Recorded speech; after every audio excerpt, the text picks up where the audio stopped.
Hello, everyone. Welcome to our webinar. We're just going to give it a few minutes for people to join. And as we do, I will share my screen.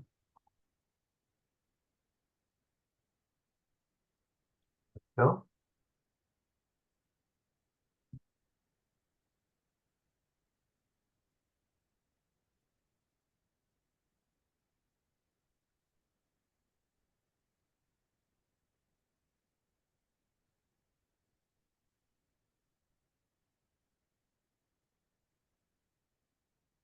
Okay.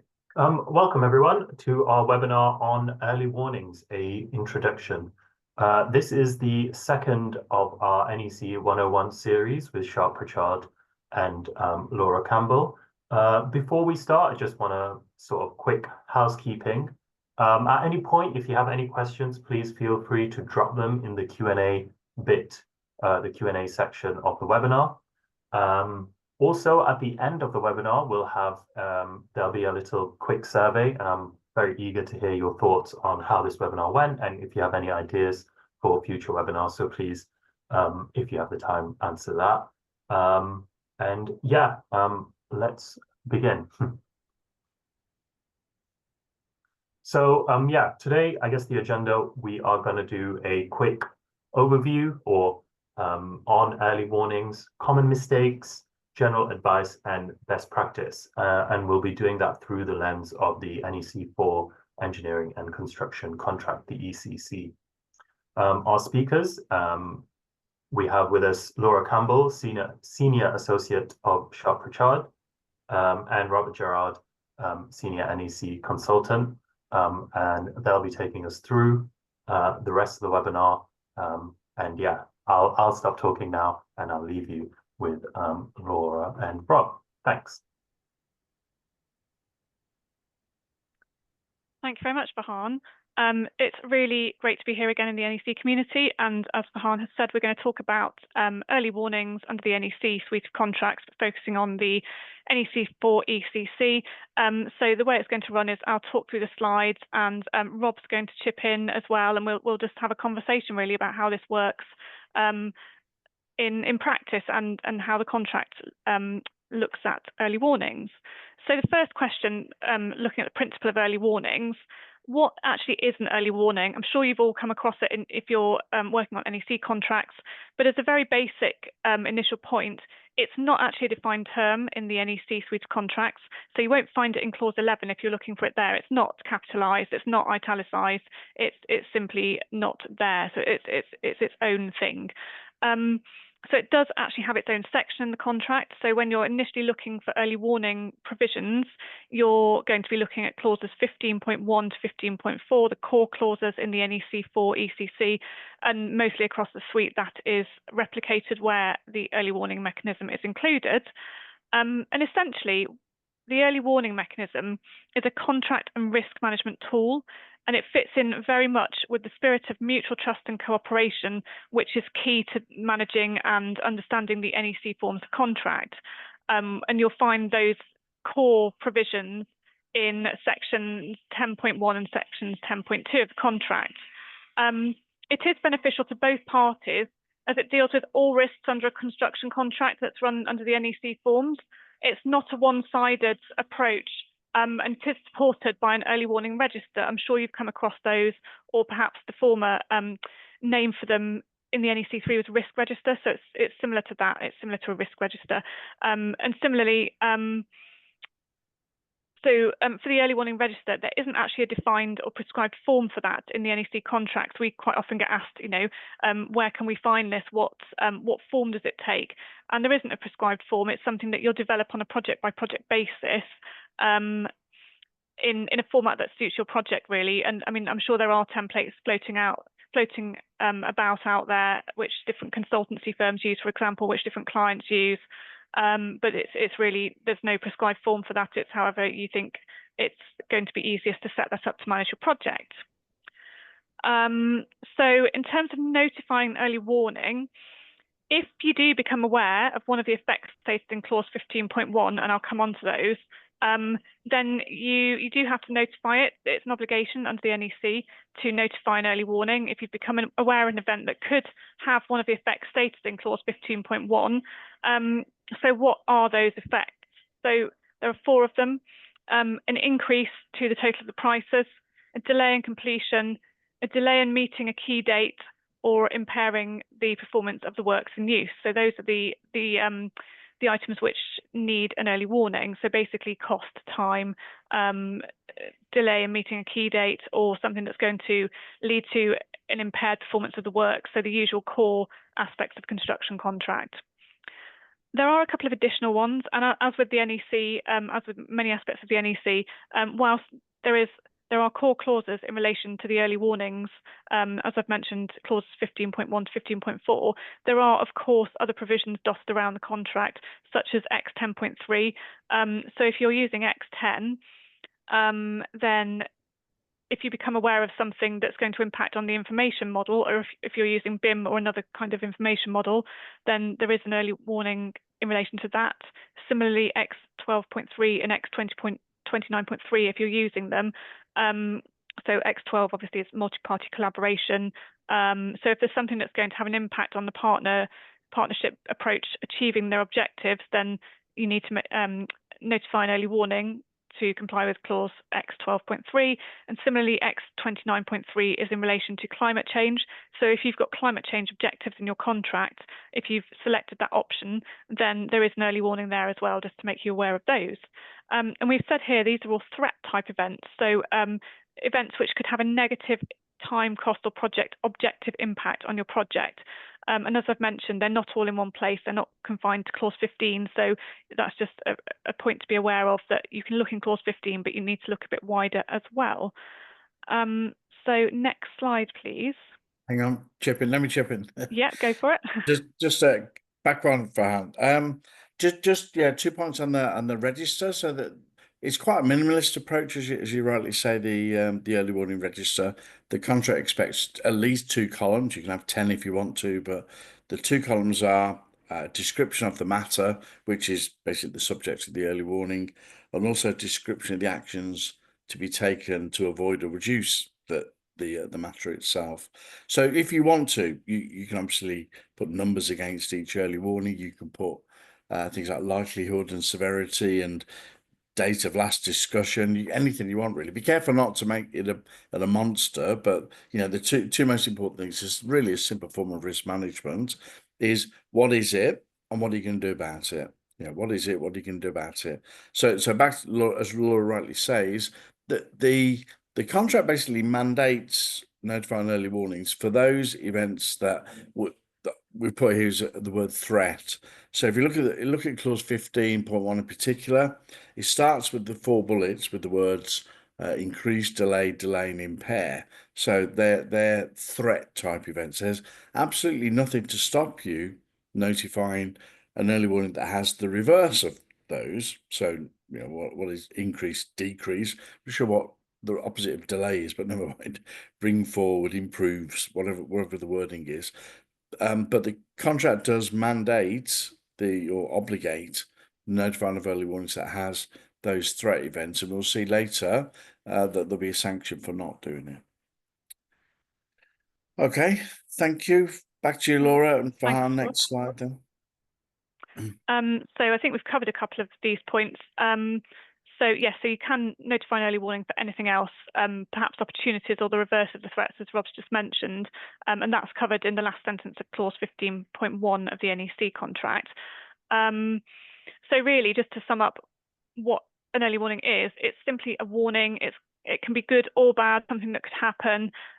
So the way we look at it is that it's a no surprises approach to contract management and risk management in your NEC. If you've got your early warning register and it's in good condition and you're keeping it updated, and we'll come on to that shortly, then you should have those risks identified in that early warning register, so that you are identifying those risks as soon as possible and coming up with ways together of trying to resolve those risks before they escalate. It's that kind of working together approach again. Let's look at these risks early and see what we can do about them before the cost really starts to increase or the delays really start to rack up. So I think that's the way we would look at that. Yeah, I think there was I think it was during the creation of NEC4, so some of the drafting group meetings, there was some feedback historically that early warning is quite a negative thing. It's in your mind, it's a red flag, isn't it? A warning is negative, and could the terminology be changed to something else? You can see other contract drafters who daren't use the term early warning for obvious criticism. They would find other terminology perhaps in a similar vein. I don't have a problem with it. So, it's a warning, be it good or bad, or something that could happen. Remember always that it's a warning that something that could happen, not something that has happened. If it has happened, what is the point of notifying early warning? Because we cannot go back in time and fix the problem. So early warning is definitely future focused. Okay, thanks, Laura. Farhan, next slide. Yeah, so thanks, Rob. So as we've mentioned, if the matter has already happened, it's not something that you would then notify. So it's as Rob said, it's future-proofing your contract through that early warning mechanism.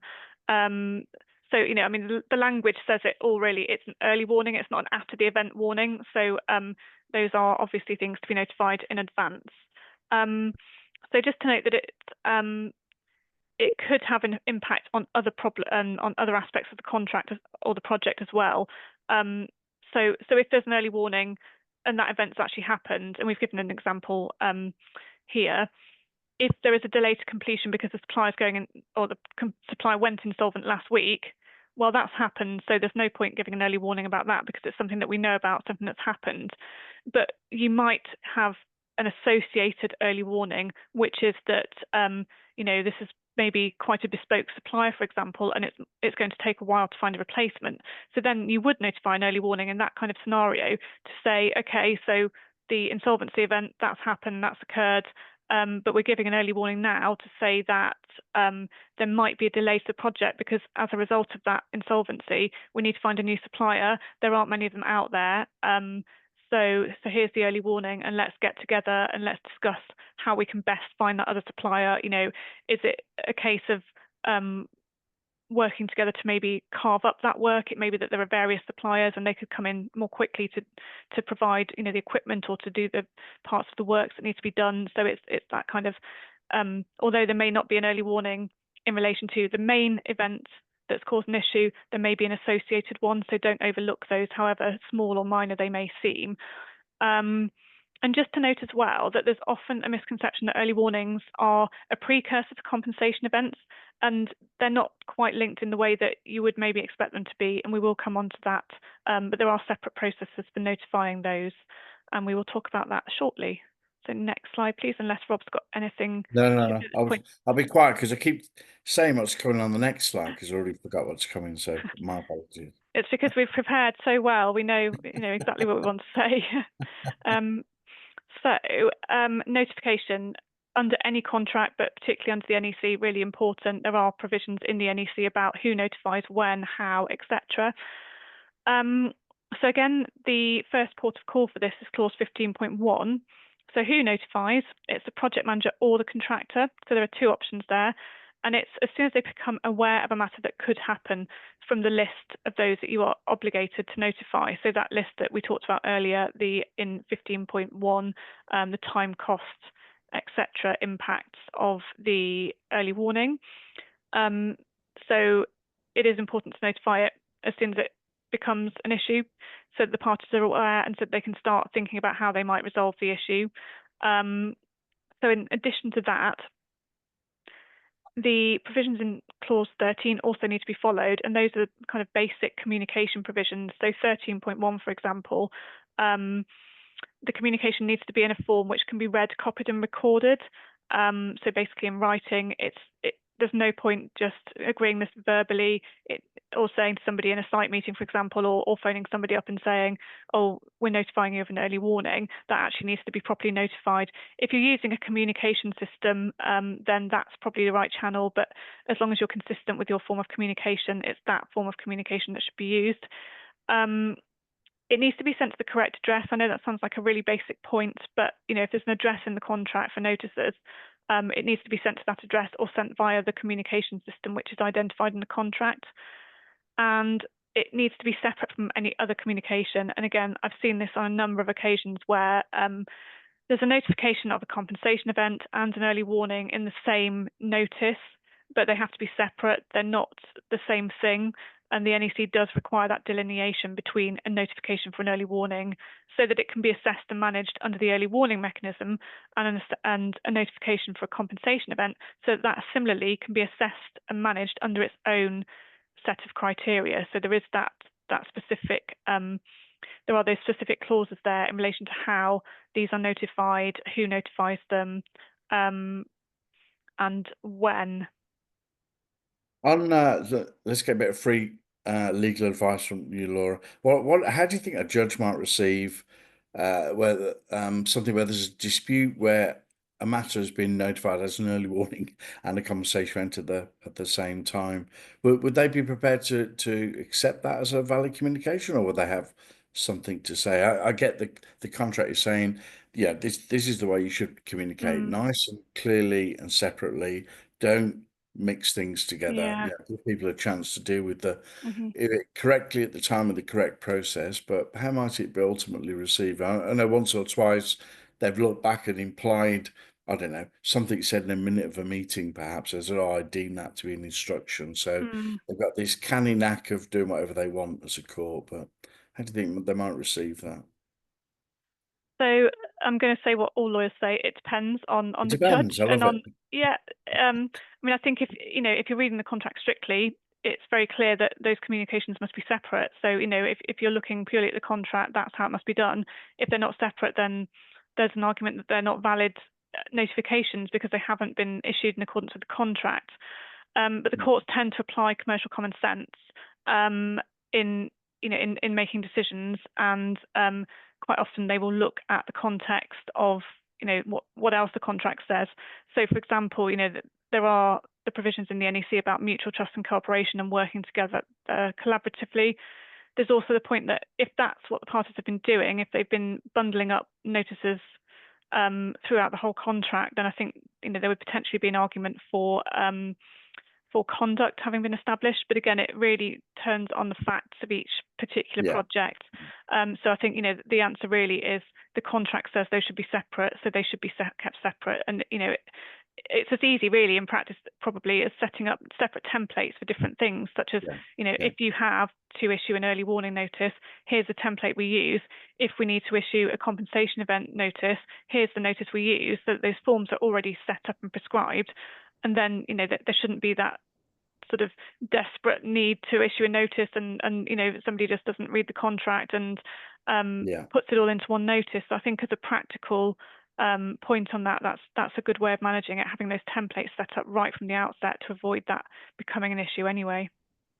Special advice as always is read the contract, understand the contract, and apply the contract. Don't get yourself into a mess otherwise. And a little plug here for about the 10 or plus contract management software systems out there who actually help you follow the contract. They don't let you conflate these things and mix things up. So they're nicely sort of separate forms for each one of these sort of notifications, instructions, proposals, acceptances, and so on. So good. Okay, very good. Great, thanks, Rob. Good question. So on to the next slide, please. So working through some mistakes, advice, best practice, which is what we've been doing anyway. We've already talked about a little bit of that. So we've already said that an early warning does not double up as a notified compensation event. It doesn't count as notification strictly under the contract, as we've discussed. And also, when looking at an early warning, don't forget about clauses 10.1 and 10.2. So again, there's a tendency sometimes when these things come up, it's all sort of very urgent to deal with, and you've got to sort of find a solution. That should always be the key aspect of any contract. Finding a solution that works in the best way possible to keep the project on track and on budget. But it's a case of not simply just looking at those provisions in clause 15.1, 15.1 to 15.4. Again, it's very easy to look at it and say, oh, yeah, great, that's where the early warnings are dealt with.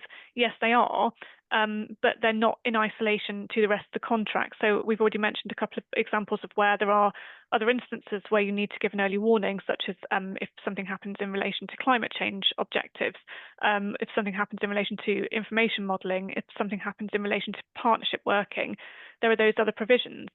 So again, it's really important to look at it in a more rounded way. So obviously, look at the provisions in clause 15 to start with. That's where the core clauses in relation to early warnings are set out. But also do have a look in the index. Where else is early warning mentioned? What else do you need to do? What else do you need to consider? And skim the contract. If in any doubt, skim the contract. And 10.1 and 10.2 will definitely come into play. And that's this whole point again about collaboration, trust, mutual cooperation, and those apply to early warnings and how they are dealt with. It's not that traditional contractor-employer relationship. It's although they are of course named as separate parties in the contract. It's about applying those principles and saying, okay, so we've got an early warning, something's happened on site or in relation to the project. Let's try and find a solution to this together, because that is collaborative working. The contractors are out there on site every day. They've got the market knowledge, and the client knows what the project is that they want. But actually, rather than fighting about it, it's much better to try and come up with a solution together, because ultimately the objective is to get the project finished, to get it on time and on budget. So really important to keep all of those core principles in mind. We've already mentioned the risks of giving early warnings verbally. Again, it's very easy when you're dealing with a project. You have meetings, you have calls. It's very easy for somebody to say, oh yes, by the way, this might happen, there might be a cost increase here, or a delay, because of bad weather or something like that. It's fine, obviously, to mention it, to talk about it, but that needs to be followed up in writing. So again, using your template or using your contract management system or an email, whichever form of communication you've decided is the one you want to use for your contract. Again, consistency is key. You need that audit trail.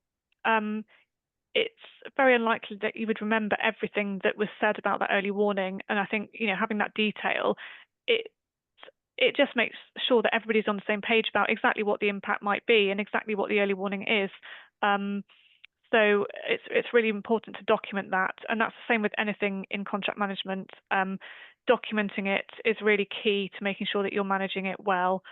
And then just a final note on this slide, there isn't actually any need to reply to an early warning notification. But I think out of courtesy, you might want to do that anyway. You probably want to acknowledge it and say, yes, okay, we note the early warning notification, and we look forward to discussing it in due course. It would be obviously the subject of an early warning meeting. But I think although there isn't a need to reply, it just seems common sense that you would want to reply, unless it was perhaps looking a bit contentious, and then you might pause a little bit before firing out a response, just saying, yes, that looks like an early warning. So, but I think generally, responding to that, just to acknowledge that it's been raised, there should not be an issue with that. So, I must admit, I've never replied as such like that before, but I would, it depends on the severity of it. First thing I would do is pick up the phone and walk across the office. Ideally, you're in a co-located thing and you're in the office next door, and you say, what on earth is this? How on earth, did you come across this information? What on earth are we going to do about it? And almost organise an early warning meeting as soon as is possible to start using your combined intelligence to tackle the problem. But just to say that strictly, people say, how long have I got to respond? You don't have to respond. You just have to put it on the early warning register, and it's the job of the project manager to do that. Either party, basically the project manager or the contractor, can then call an early warning meeting whenever they want to discuss any part of the early warning register whatsoever. So it's about judgment as to where to spend your valuable time. however you order them, in whatever order of importance or notification, or when they might hit the project negatively first, up to you. Use your intelligence and your judgment to sort that out. And also Laura mentioned about, look at the contract, read the contract, find the clauses that talk about early warning. I am a bit of a dinosaur, but I finally got rid of all my paper copies of NEC, and I'm definitely wedded to the digital version now. It's so much easier to search the word early warning, and it will say, there are 11 entries or whatever there are, and here they are, all listed out for you. So another plug for digitizing all of these things, which have to be the way forward, of course. Thanks, Rob. And yes, I agree. That's made it so much easier, having searchable versions of any type of contract, so much easier for things like this. So next slide, please. So any sanctions for not giving an early warning? Simply put, yes. So it might be that the contractor doesn't give an early warning that they should give, or it might be that the project manager doesn't give an early warning that they should give. So again, it works two ways. So if the contractor fails to notify an early warning, then should the event become a compensation event, then the compensation event would still be assessed as if an early warning had been given. So under clause 61.5, if the project manager decides that the contractor didn't give an early warning, and it's something that an experienced contractor should have given an early warning about, then the project manager states that in the instruction to the contractor to submit the quotations. And then under clause 63.7, if the project manager has stated in the instruction to submit quotations that the contractor did not give an early warning of the event, and it was something that an experienced contractor could or should have given an early warning about, the compensation event is assessed as if the contractor had given the early warning. So there's a slight difference there. There could also be disallowed costs if you've got an option C, D, E, or F contract. In this context, and again, this is where searching for early warning in your contract is really important, because you'll see that this comes up in these other clauses. There could be a disallowed cost in those options I've mentioned, and this is a cost which would not have been incurred if the contractor had given an early warning, which it was required to give under the contract. So that's a really key point to take away. And if it's something that the project manager failed to notify, this could cost the client time and money. So again, it's really important for the project manager to make those early warning notifications as well, to not put the client at risk. Yeah, so direct sanctions against the contractor and indirect sanctions against the client for project manager failure, really. Client loses in both instances, really, and I suppose you could say that loss is shared in option C or D, that we're potentially missing the chance to give us time to solve the problem. We're pretty brilliant as people, aren't we? But we can't solve every problem that comes in front of us. So if you receive notification of a conversation of an early warning, then there's no guarantee we can fix it in a time or a cost-effective way.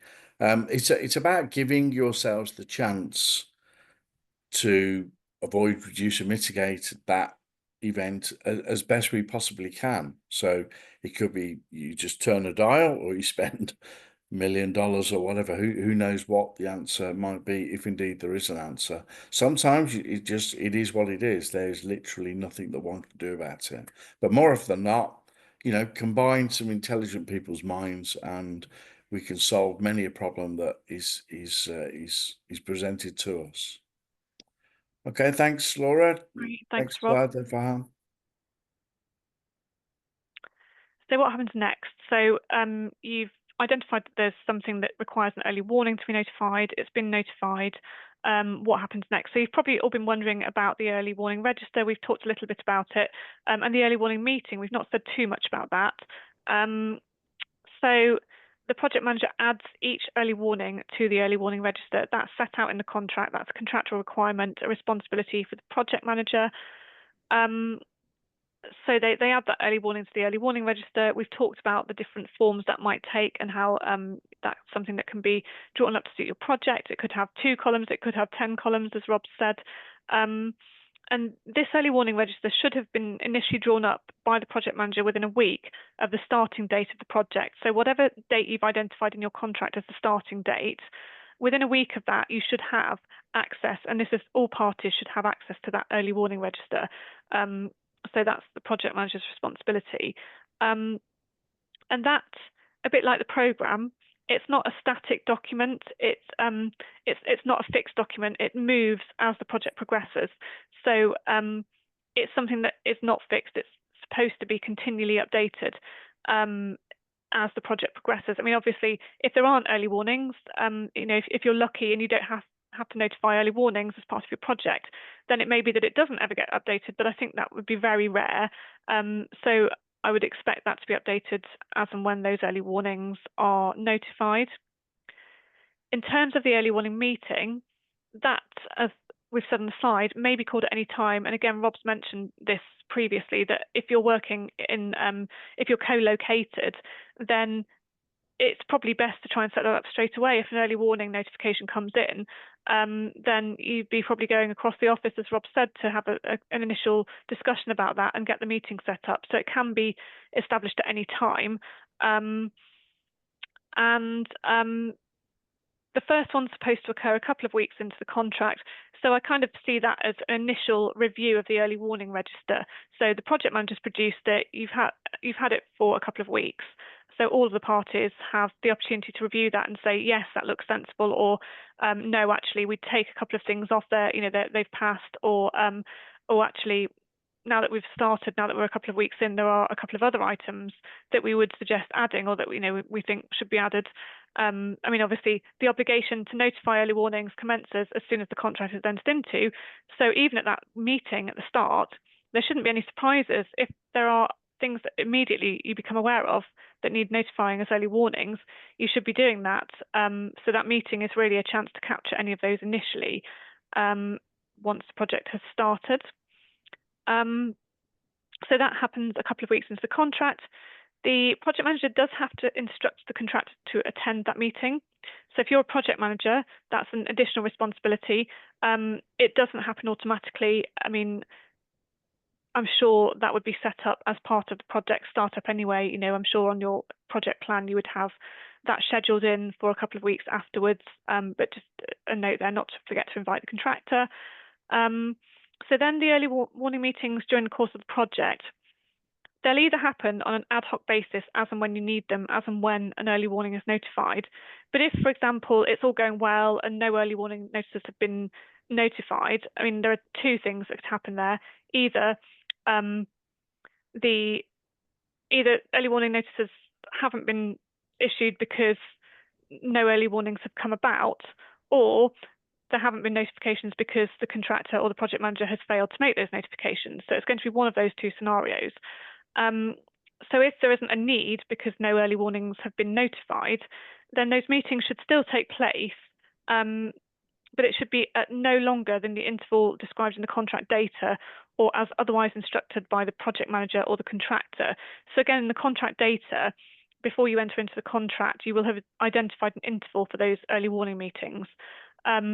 Again, you know, practical thinking dictates that that would probably be every couple of weeks, once a month, once a quarter, depending on the complexity of the project, and depending also on what the early warning register says initially. You know, if it's really detailed and you've got a huge amount of early warnings there that could arise, then you'll probably want to be monitoring it quite regularly. If you've got a couple and you know that they're not happening, then they're not arising, then probably you might have a larger interval. But again, that's project specific. It's just about taking that sensible view before you enter into the contract about how often you want to have those meetings. And there's no prescribed limit in terms of how long those meetings should last. It may be that you say, we'll have them every 2 weeks. And, you know, it might be that they're part of a general meeting about the project, and one part of that agenda is an early warning meeting. And, you know, you have a quick look at the register, you say, yeah, that's still all in order, nothing's happened in the last couple of weeks, early warning meeting, that's been covered. So it might be as simple as that, or it might be that, you know, they're set up more formally for once a month, once a quarter, to go through that list in more detail. So there's no prescribed format for those. Again, it's project specific, just like the register, just like the forms that you would use to notify. But you must keep to those intervals. So if you say in the contract data, we're going to have these every month, and every month, you know, for whatever reason, other things are more important and the meetings slide, that's not really in compliance with the contract. So then, you know, it becomes an issue if early warnings are suddenly notified and nobody's really been keeping an eye on the register or attending the meetings. So that's just another practical point. You know, it's in the contract for a reason. So do keep those meetings going. So Farhan, just interrupt you, just go back a slide. I think you skipped on one, so just to make sure I'm back another one. Hang on. Backwards. That's it. Stop. Yeah, still got a couple of other points. Yeah. Thank you, Rob. So we've got so I think we're on to bullet point 3. Yes, so what actually happens in that early warning meeting, and again, I think we've alluded to this a little bit already. The emphasis really is on problem solving and working together to do that. So again, it's in line with those key NEC principles of mutual trust and cooperation and collaboration, which are set out in clauses 10.1 and 10.2. So again, the early warning meeting, it's a chance for everybody to get around the table and discuss what the nature of the early warning is and what can be done to avoid that escalating into a compensation event. So there are 5 bullet points set out in clause 15.3. So again, if you get an early warning, or if you're going to be notifying an early warning, if you're on that side of it, the key place to look is clause 15.3, which sets out what needs to be considered in that early warning meeting. And again, they're quite simple. So making and considering proposals for how the effects of each matter in the early warning register can be avoided or reduced. Seeking solutions that will bring advantage to all those who will be affected. Deciding on the actions which will be taken and who, in accordance with the contract, will take them. So again, it's about allocating and managing risk and involving everybody in any decisions that are made about how that risk is managed. It's not one-sided, it's all encompassing. You know, I really like the fact that it says seeking solutions that will bring advantage to all those who will be affected. It's, you know, it does include everybody in that decision-making process. And as I've already said, collaboration is really important, because who knows who's going to have a solution. So those are really important. And some of the other functions of the meeting are deciding which matters can be removed from the early warning register. So as the project progresses, there may be early warnings which were notified fairly early on, but actually they've been dealt with. You know, the early warning mechanism worked. You had an early warning, you had a meeting, you came up with solutions, they were implemented, and so that doesn't need to be on the register anymore.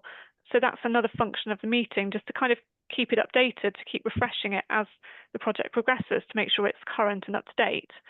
And then reviewing actions recorded in the early warning register and deciding if different actions need to be taken and who, in accordance with the contract, will take them. So that's a bit more of a backward-looking piece, a reflective piece. And whilst the main emphasis of early warnings is looking forward, again, it's a case of reviewing them periodically in those early warning meetings to make sure that if there are actions in that early warning register which, for whatever reason, need to be changed, there is the ability to review them and to change that. So it might be that some information comes up about a supplier, for example, if we go back to the insolvency situation. So you're looking for a replacement supplier. It may have initially been decided that you would approach 3 particular suppliers for a quote, let's say. So that might have been an action that somebody took away from that initial early warning meeting about that early warning. However, in the interim, information has come to light that actually, you know, those suppliers are not in a very good financial position either. So it might be that actually, you know, the course of action needs to change, and that whatever you're getting from that supplier that you're looking to procure needs to be carved up and shared around between some smaller suppliers, perhaps. So it might be that actually that is a different action that needs to be taken, and that's something that could be recorded and changed in that early warning register. And then a final point on this slide is that again, the project manager is then responsible for updating the early warning register and circulating that as a record to all of the parties so that the meeting is documented and so that everybody knows what their actions are to take away from that meeting and what they need to do to kind of come up with that solution and not just think about the solution, but actually go ahead and take the steps that are needed to try and put that into place. Right, I'll give you a chance to draw a breath, Laura. Well done. Yeah, so seek solutions. That's what this is all about, isn't it? Really seeking solutions. And a really interesting part of clause 15.2 or 15.3 that I like is the fact that after the first early warning meeting, the contractor has the right to instruct the project manager to attend a meeting. I mean, I wouldn't say attend a meeting at my office 6 a.m. Sunday morning, but you could try it. But, you have the right to instruct the project manager to attend a meeting of an event which you think could happen, and it's 100% your fault because you forgot to order something. I forgot to order something from a supplier. Completely my fault. You told me 10 times. I completely forgot.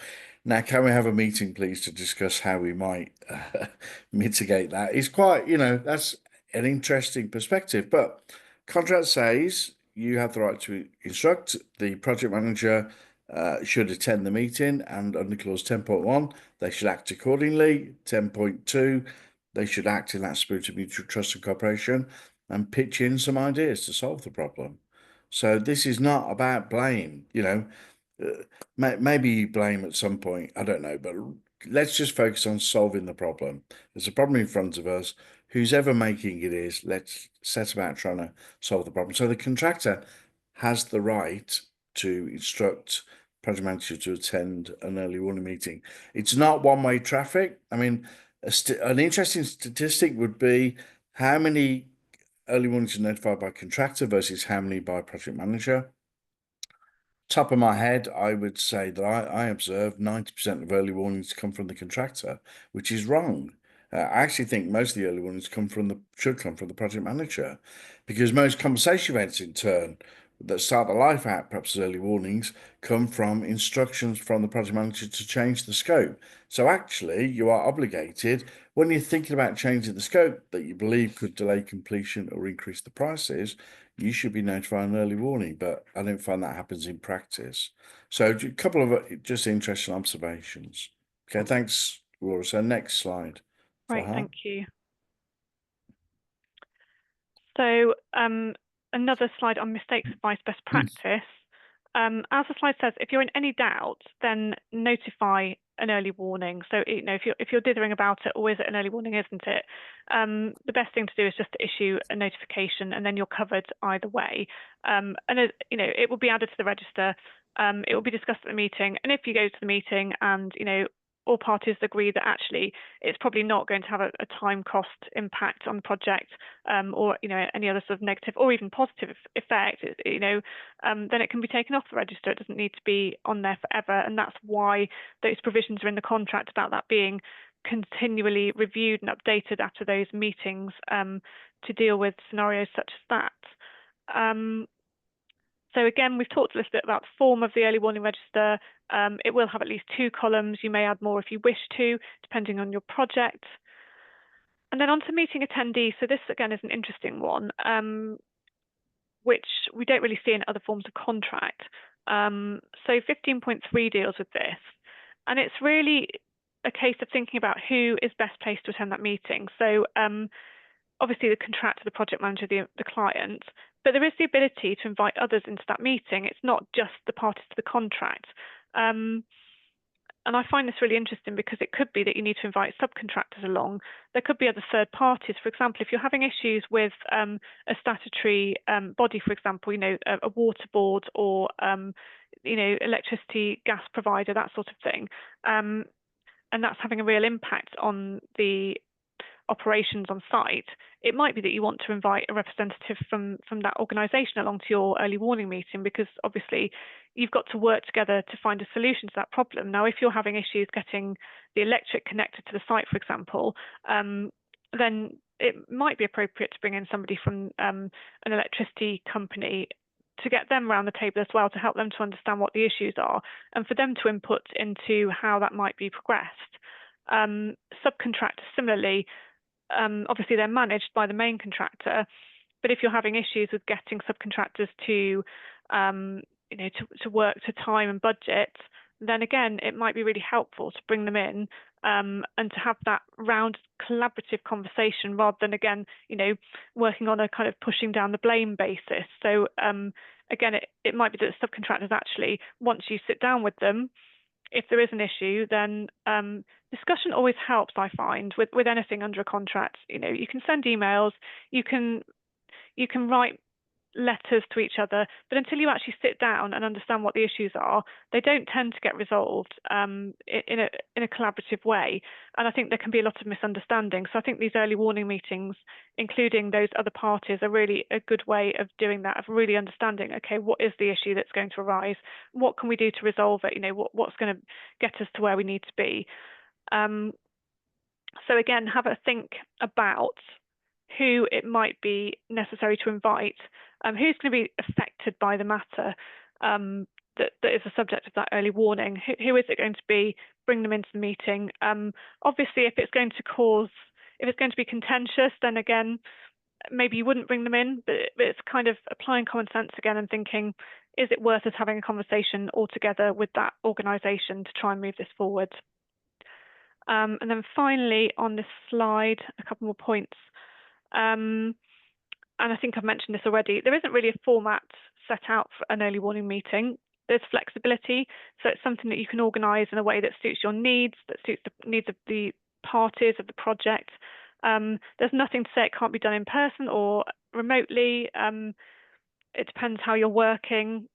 And then it's really important to document the meeting to make sure that all parties know what is expected and what decisions have been made, and then keeping others informed. So again, if you've invited others to the meeting, or you've at least let them know that there's an early warning that might affect them, so let's say a subcontractor, just making sure that they're kept informed about what's happened. So when the early warning register is circulated, then it's worth circulating it to them as well so that they can see what's been captured. And then when it comes off the early warning register, if the issue is resolved, which we obviously hope it will be, then making them aware that, yeah, your input was really, really valuable. And as you know, we've resolved this issue. We've now taken this off the early warning register. So it's keeping those channels of communication open. And again, we've got provisions in the NEC forms of contract about communication, about working with trust and cooperation. So again, this all feeds into that, and that should be considered at all points. Yeah, I'm a big fan of clause 15.3. My advice would be turn that into your agenda for the meeting. You'll need to slightly reword it, but essentially you've got the bones of a meeting, haven't you? You say, I would actually promote the second, well, mix the second bullet around a little bit. Laura talked about who will be affected. So I quite like think about this before the meeting. To decide who should attend, you say, well, who will be affected by this? How would they be affected? Why would they be affected? In what way? So be a bit nosy. Try and get your head around the implications of this matter. That should help you shape best attendees to the meeting. Then when you've got the meeting set up with the right attendees, then you could start making and considering proposals for how the effects of each matter in the early warning register can be avoided or reduced. So let's go around the table then. Who can make and suggest proposals for that? Let's seek some solutions. So what do we all think then? What solutions do we think, having heard about the problem, that could avoid or reduce this? So you can actually turn the bullets in clause 15.3 into your agenda items. And if you're sat there contributing absolutely nothing to this meeting whatsoever, why are you at the meeting? So you perhaps need a different attitude and mindset. The right people for that meeting are the sort of creative problem solvers. We don't need any blame mugs. There's no good going there. So, I've told you 10 times, blah blah blah blah blah. You will tend to just the shutters will come down in front of you. So use 15.3 bullets as your agenda would be my advice. Okay, Farhan, I think probably about through now, aren't we? Yeah, I think if we just bunch of questions as well. So yeah, if we just skip over that one to the summary, because I think I've actually put the wrong flowchart in there. Apologies. Okay. So summary. Again, I think we've said quite a few times, early warnings, there's this conception that they're a negative, that they're a threat. And whilst there are those scenarios where an early warning is used to, as it says, to warn in good time about something that's going to have a negative impact on the project, they are still actually a positive aspect of the NEC contracts. They're that positive contract risk management tool which helps you to understand in advance what might happen. So as we've said already, they're forward focused, they're forward looking, and they are a good way of keeping the project under review, so that there aren't any surprises. The project manager and the contractor and anyone else at the early warning meeting is so anyone else can come to that meeting. We've just talked about that. The project manager is responsible for everyone is responsible for making and considering proposals and coming up with solutions. So as we've discussed, it's a very practical way of understanding the issues from a really rounded perspective from everybody's point of view. And as Rob said, which I think was a really good point, it's really good to have those creative people around the table to get those solutions in place. Do keep a record of what you discuss at the meetings. Do ensure that the early warning register is kept up to date and shared so that everyone is aware of what they need to be doing, what actions they've committed to take away.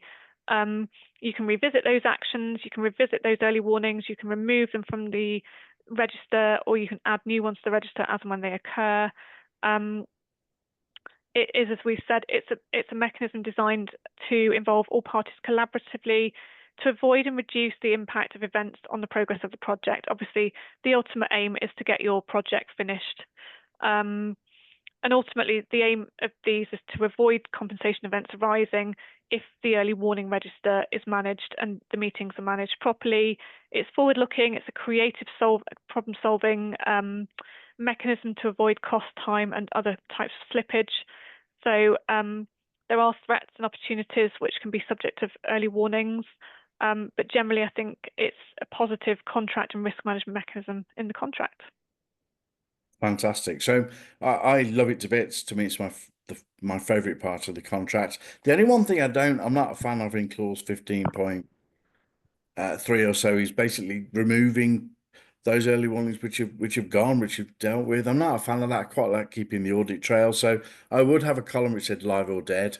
And even some of the ones you think are dead are actually could come back to life again. So I would just push them down to the bottom and just promote the big ticket ones at the top and have a live and dead split. So thank you, Laura. That was fantastic. So the challenge now, we've got about 8 minutes to go. We've got a bunch of questions. Laura's done brilliant. Let me see if I can create a miracle and go through these in a short space of time.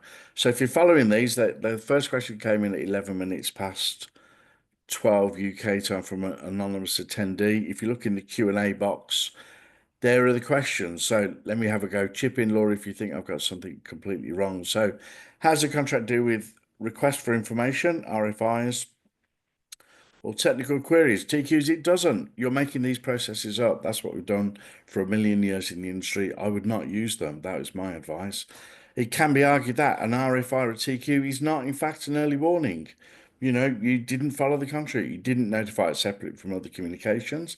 It is not called an early warning. You just run that risk. Why run the risk of one day having an argument about whether or not the thing that you said in RFI or a TQ was or wasn't an early warning? Just use the language of the contract. I get that often these are technical things, but have a secondary box says notify an early warning, a little box underneath that says, but really I mean RFI or TQ. Maybe on a busy job they send different early warnings to different parts of the project management group if it's multiple. I don't know. Use the language early warnings. My friend Kimmy in Hong Kong, sub issues associated with an event already happened, still notify an early warning. If you think something has happened that in turn, as Laura said, there's some consequential effect that we haven't addressed, it's about addressing that consequential effect, isn't it? Not about the thing that has happened. So yeah, other matters may pop up as a result of the thing that has happened, and those things that pop up may need to be the subject of an early warning. Neuron, no need to reply whether a risk reduction meeting is required. Risk reduction meeting, NEC3 terminology, no need to reply. Have the meeting. Go in with an open mind. You might think something is so obvious and straightforward. Maybe it isn't. Be that active listener. Somebody believes, they may be wrong, but somebody believes this is worthy of a discussion. An early warning meeting can be done in person, online, over the telephone, by WhatsApp if you really want to. It can last a minute, an hour, a day, 2 people, 6 people. Up to you, judgment. Cut your cloth according to the problem in front of you. Next one, 25 past. You must not place blame. Well, we're humans, aren't we? Sometimes we are so infuriated. We've been through this 10 times. You didn't listen. I can't believe it. But try and stay calm. Steam and madness and shouting and swearing doesn't generally get you anywhere. So solve the problem. Maybe you have a post-meeting discussion about how on earth we arrived in this position. But I would suggest try and stay calm. Try and use the word we, not I or you or point, and you find we is a constructive word that will hopefully help people focus on solving the problems. But you can't stop people being infuriated sometimes, particularly for stupidity.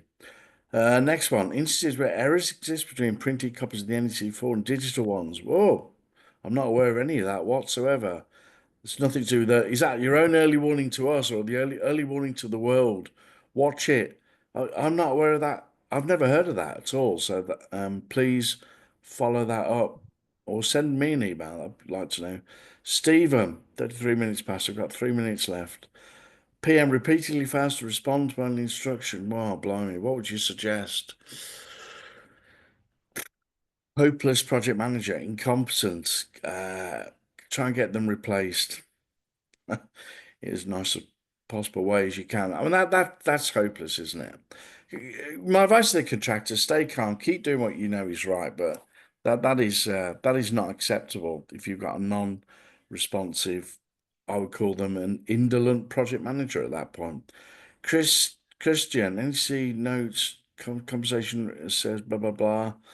Can you elaborate? If you're aware of something that could happen tomorrow that we've got the chance to fix today, and you do not give that notification, maybe a gate is locked and you've seen the gate is locked and you thought it was open and somebody's put a lock on. Say something, notify an early warning. We're due to go in there tomorrow. Has somebody put a lock on? Is the lock coming off? Don't wait until you turn up tomorrow and say, oh, it is locked, we can't get in there, we're on standing time. You knew it yesterday. You should have said something yesterday. So the conversation is the failure of the client, if you like, to give the contractor access because the gate is locked. Could have avoided it if you'd have opened your mouth yesterday and notified an early warning. So it is a conversation event, but you would assess it as if what would have happened. So you have to, bit theoretical, but what would have happened had you have known about the problem yesterday? I would have unlocked the gate, problem would have gone away. So that's how you would judge it. Not a question, but an observation. No question there. Does it have to be a separate early warning with part of a CP? CP, I don't know what that is. Progress meeting. You can have a meeting anytime, anywhere. You might be having a progress meeting and say, actually, let's slip into an early warning meeting. I don't mind. Try and have that early warning register on a laptop with your register saved to the cloud so you can pop into it in and out at any time. Going to run out of time, aren't I, Farhan? Mistakes, best practice. Yeah, they're all mixed up actually. I think each of those lines you could think about it in a way that is a mistake, is a best practice, and so on. We tried to highlight which way it went, but you could mix them. Yeah, agree. Option E. Yeah, trace everything. Write these things down. Stephen, PM. Neither attends the meeting. We've addressed that one. Short question. I haven't got time for that, I don't think. Right, we'll have to do the rest. There's quite a few more, aren't there? Yeah, So we'll stop there for harm. We'll export out all the questions just like we did in the previous. Well, the ones that I didn't answer, let's be clear, because the ones I have answered are on the video. Yes.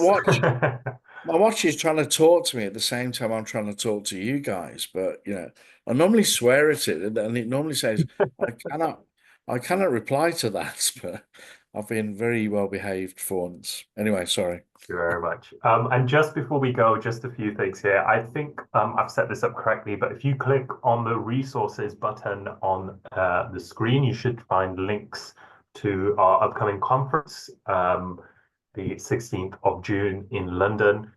It's a great event. I'm sure Rob can vouch for it. Loads of workshops, networking, best practice, not to be missed. And also at the end of the conference, there will be the awards, the Martin Barnes Awards. So if your organization or a client you know or someone has done an outstanding thing, we're here to recognize that excellence. So submit your entry if you think that's relevant.